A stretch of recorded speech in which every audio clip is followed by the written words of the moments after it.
Is there a new trade target for the Bucks? Can we stop talking about Giannis going somewhere? And has he found his new running mate? We dig into the latest coming up next.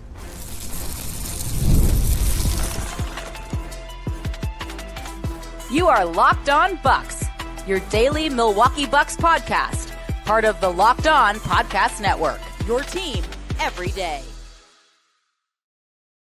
Welcome into Locked On Bucks. I am Justin Garcia. She is Camille Davis. We thank you for making this your first listen of the day, each and every day, and for helping make this the #1 sports podcast network in the industry. You can hear me on the Bucks Radio Network. You can hear and see Camille on our Locked On NBA coverage and the Technical Foul podcast as well. On the full show from earlier today, we broke down the rotations for the Bucks, a potential new starting lineup as well, what some of the numbers say with some of those groupings. And this would not impact the Bucks this season with the trade deadline having passed, but could we potentially be having a similar conversation in the summer about a new starting lineup for the Bucks? I'll go as far as saying this, Camille. We will see a new starting lineup. We are going to see something happen. But there was a conversation that took place on Monday on the NBA Today on ESPN, and it was Danny Green that brought this up. Look, the comments from Giannis, if we go back over the weekend, were pretty clear. Like, we can say he added all the qualifiers, which is true, but in the eyes of Danny Green, and I think we all kind of feel this way, deep down, Giannis would prefer to stay here. Mm-hmm. The caveat is we have to win, and we right. Be nice to get out of the first round, but we have to get back to that tier of, okay, we can't automatically rule out this team because they have Giannis and they have other guys. So he made that point and said, just compete and give him the reason to be there, and added to what we've talked about before in that it is different to be the one franchise guy. Like, if that's what you want, like Kobe did, like Dirk did, it is different and you're viewed different. And I think he's aware of that. And there was a name that came up on their set of, look, John Horst is a creative guy. Mm-hmm. And we have seen him make moves in the past, which we have talked about. I didn't think they had enough to get Drew Holiday. We certainly didn't think they had enough to get Damian Lillard. And yet, here we are. Who knows? Maybe we're talking about do you remember what they got Ousmane Dieng for?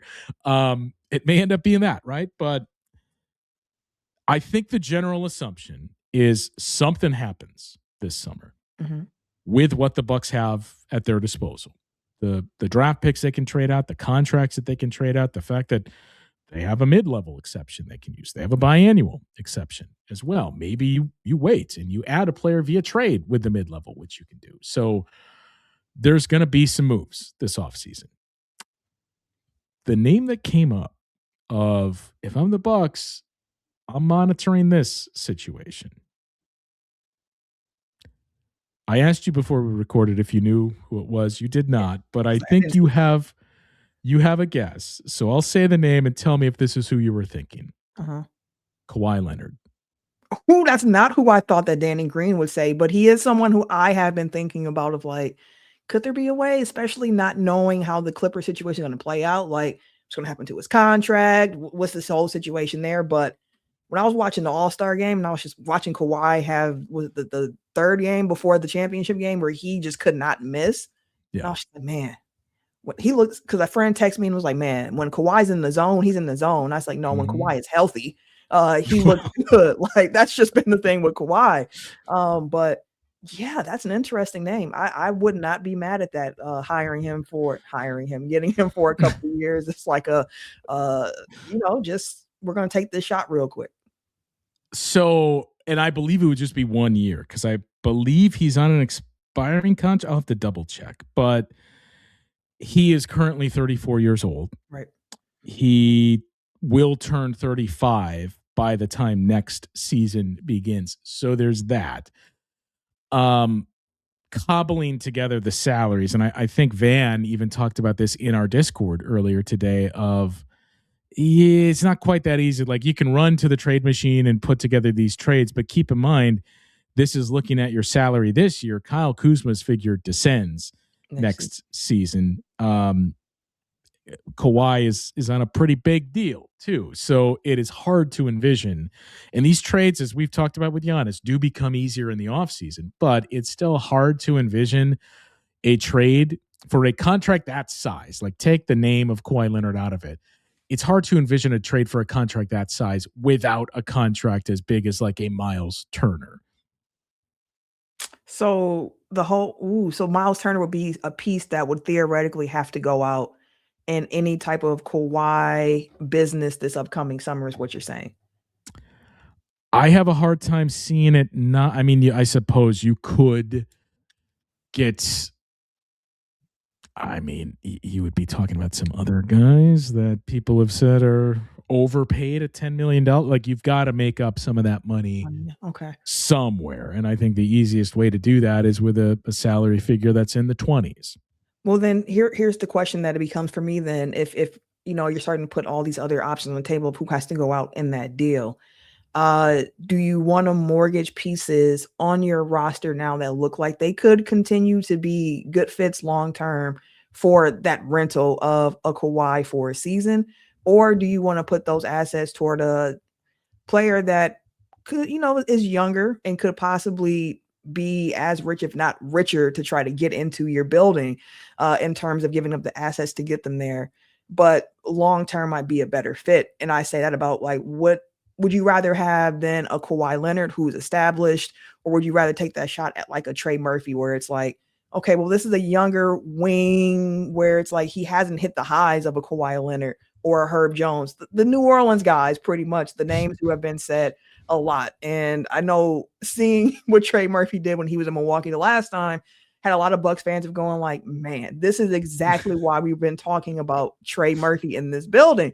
So then that's where my mind would start to go of like, the Kawhi thing is nice, but could I also use these assets to get a younger player that might be able to give us some more of a long-term picture than what a Kawhi could do for us? That is kind of where I'm at. I mean, there's some other hangups with that name of Kawhi Leonard as well. I mean, there's the elephant in the room that we haven't even gotten to. So we'll clean up some of that and take a look at the contract piece for Kawhi coming up after this. Workplace chaos, deadlines stacking up, your inbox overflowing, and the one position you have to fill is still sitting open. When the pressure's on and you need the right hire, this is a job for Sponsored Jobs. Indeed, Sponsored Jobs help you reach the people who actually fit what you're looking for: skills, experience, location, so you're not just hoping the right candidate stumbles across your post. But here's the stat that says it all. In the minute I've been talking to you, companies like yours made 27 hires on Indeed, according to Indeed data worldwide.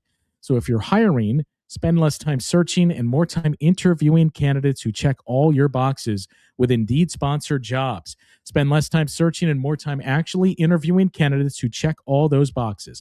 Less stress, less time, more results.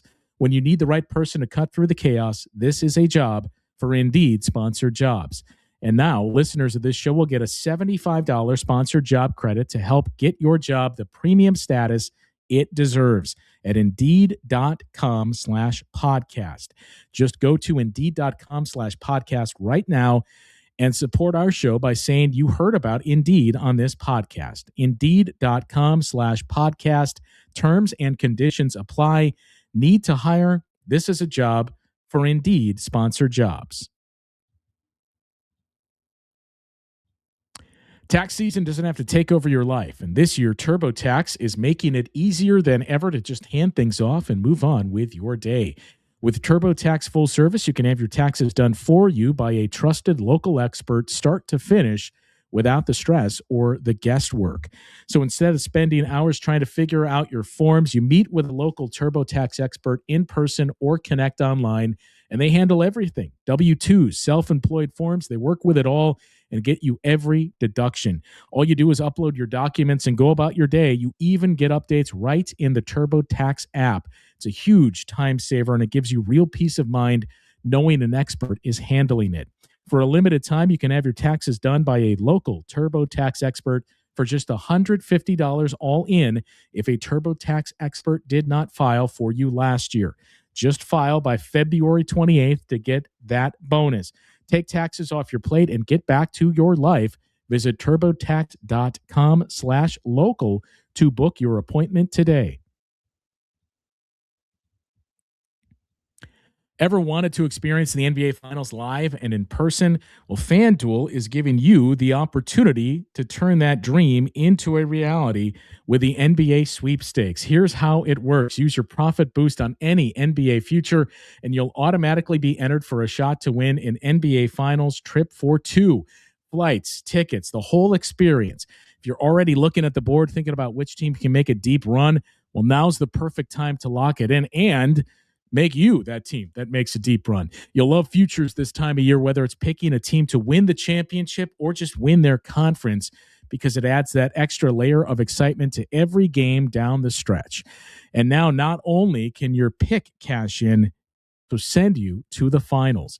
Visit FanDuel.com to get started. Use your profit boost on an NBA future and get entered for your chance to win a trip to the NBA Finals. Play your game with FanDuel, the official sports betting partner of the NBA.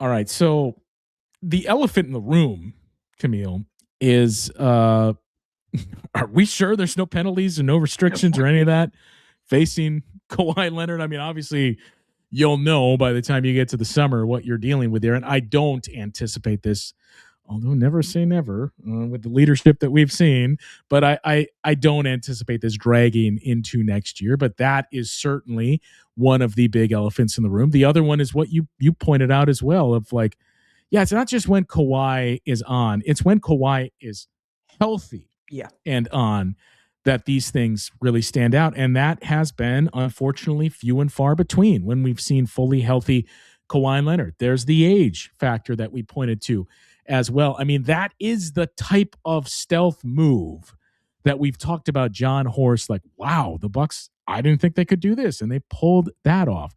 But to me, I appreciate the sentiment. I especially appreciate Danny Green or someone standing up and saying, you know what, I think he wants to stay there deep down, even if there's qualifiers. He's just saying, look, help me, go find something. And we should maybe keep an eye on the Bucks to acquire a talent like this. Like, thank you for your service. I appreciate it. I just don't think this is the right piece. Yeah, initially when you brought this segment up, I was like, oh, were they going to like recycle like the Ja Morant thing, knowing that he's someone who's not long for Memphis? Well, just wait. I assume that's all he's going to say, Ja Morant. And then when you said Kawhi, I was like, that's one that popped up, but I did not expect that to be said on a national level. But I think too, the whole question mark still around what's going to happen to him and the Clippers with this aspiration deal is a big part of it too. Of what does the contract look like? What does the repercussions look like for whatever is found from that? And with Pablo Torre releasing another episode right before All-Star with more information, it feels like at this point, the NBA is going to have to do something with this case and information that we have about it. So I think personally, while I do love the Kawhi, name, the idea of it, because like he's Kawhi Leonard. He might come here and feel like he's back in Toronto, or you're like, I've been in LA for a few years now. I do not plan to be here long. Like, this is not a long-term spot for me. So this is going to be what it is. But I think with the idea of could you get someone younger, like I think I would rather go with a Trey Murphy type over a Kawhi, but I'm not sure if that name alone would have as much sway of Giannis being like, yeah, this is the guy who I know can help me get to a championship. Whereas Kawhi is someone who's been there and done that already. So he does have that experience. If you do go the younger route, you're going to have a guy who's somewhat unproven in that sense of, hey, we're trying to go get a championship. Can you really be a guy to help me do that? We have to establish that. I'm not sure if that type of move is the one that's going to make Giannis excited about putting his name, on the paper come October 1st. But the name of Kawhi Leonard might, but who knows if it has any other things attached to it with everything else going on. It's an expiring deal from Kawhi. And look, we saw him bolt Toronto after winning a championship to get back to Southern California. Obviously, if the Clippers are saying we're moving on or are forced to move on, there may not be an option in Southern California, but still, I have a hard time seeing Kawhi Leonard wanting to make Milwaukee his permanent residence and where he closes out his career, if there's more than just next season. So there's that complication as well. I believe too, when we were kind of mentioning the contracts that it would take, if my calculations are correct, because you can take back 125% plus the $250K with the spot the Bucks are in. So basically, Kawhi is at just over $50 million next year on the final year of his deal. So basically, you could send out $41 million and bring him back, which, again, for the names that come up the most, Kyle Kuzma and Bobby Portis, that's just under $35 million combined. So you still got to find something else there. And it can't be, oh, well, we'll just sign Kevin Porter Jr. to an extension and then put him in the trade. I mean, you could do a sign and trade, but then you're hard capped at the first apron. And you look at the rest of the roster. I mean, Ryan Rollins is under contract for $4 million. It's not going to get you there. And it's also not a piece that I would want to trade for a 35-year-old Kawhi Leonard at this point. So that's where it just becomes very difficult to see a trade like that doesn't involve one of your higher value contracts. Yeah, and then you're going to be in the scramble mode of trying to figure out how you replace that. Because, again, for all of the critiques that Miles Turner might get this season, again, it comes down to the whole idea of the prototypical type of center you want to play next to Giannis. And there aren't that many guys that can do what Miles Turner can do. So that's a tough one. So ultimately, yeah, I think I would see how much it would cost. Like, see, just you got to fill it out. Like, you got to pick up the phone and you got to see. But ultimately, I think I would try to make that swing for a younger player and hope that that's what entices Giannis to continue to be here. And by the way, there's a trade bonus, which we see more players waive it. I don't know if Kawhi Leonard is a guy that I see waiving the 15% trade bonus to come to the Midwest, especially here. So, yes, it was interesting to see the Bucks on the other end of the spectrum of somebody finally not suggesting they're going to trade Giannis and they're going to start all over here, to just add a name of like, well, keep an eye on this because I feel like Milwaukee is going to do something. This is Giannis signaling, look, I do actually want to stay here. Do something to make me commit to signing that contract. I would imagine most of the feedback we get here is people saying no thanks, but leave your thoughts on that and what you think about it. If you saw the segment, your thoughts on seeing that and hearing the name of Kawhi Leonard potentially linked to the Bucks. So leave your thoughts on that one. Two other things to just quickly clean up or address here before we sign off. Camille, there was a couple of questions that we got on YouTube on our show 2 days ago. This has come up quite a bit too. People asking about the injured player exception for Taurean Prince and like what's the status there. I mean, there is none. The Bucks haven't applied for it, and frankly, it does them no good because you can only sign a player who is on the final year or trade for a player on the final year of his contract or sign a free agent to a 1-year deal. But it's half of the value of that contract, basically. Yeah. I mean, he was on basically a minimum contract anyway. So the Bucks could already go sign someone to a minimum contract if they chose to do so. So there's no benefit. You're not going to hear anything to that because I think the Bucks are still hopeful Taurean Prince, which would really complicate our full episode, hopeful he can return at some point this season, but there's no benefit for the Bucks to apply for the injury exception for him. And I don't think they would be granted it anyway, that you have to be ruled out beyond June 15th. And, even with neck surgery, with what we're seeing him start to do now, I don't think they would win that. So that's the reason for that. And, we put out on our YouTube page too, and in the Discord, the poll question of where do you see the Bucks finishing here in the standings? And it's been interesting so far. There's a lot of hopium out there, Camille, that a lot of people, so far the majority, are saying, hey, I think they're going to get either 7th or 8th so far to end out the season. Hey, listen, everyone's feeling it now. You win 5 or 6 games before the break without Giannis. You see new additions come into town and you're like, hey, we might have found something here. And I know people are looking like, really, y'all excited about Cam Thomas and Ousmane Dieng? Like that's what does it for you.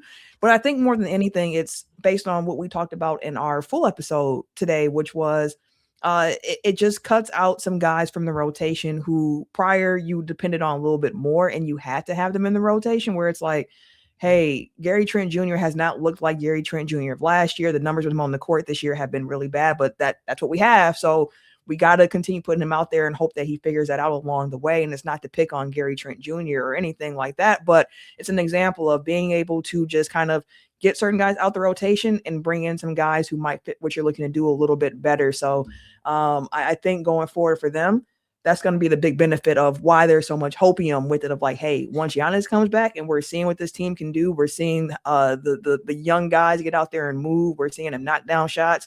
They're starting to play the way we hope they would, in the sense of how they're sharing the ball offensively.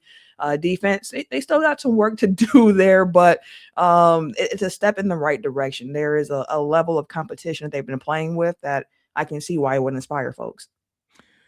And look, we mentioned, we saw this comment pop up in the question in the comments in YouTube. Honestly, if you have any topics or questions like that you want addressed, that's the best way to get it out there. To put the question out there on Discord or leave it in the comments. We are checking that regularly. You see Camille and I out there interacting with you guys that leave some of those, not so much the AJ Green sucks and everything else, but you see us interacting with those. So that's the best way to get it out. I don't have the follower list that Camille does on social media, but I still don't really check the mentions all that frequently on social media. So if you want us to address something, that's the easiest way to get our attention to it. Leave a comment on the YouTube video or drop it in Discord as well. So yes, leave your thoughts on Kawhi or what other big names the Bucks could possibly be hunting here this offseason. And look, especially if they start to play well, how much does the conversation start to shift to,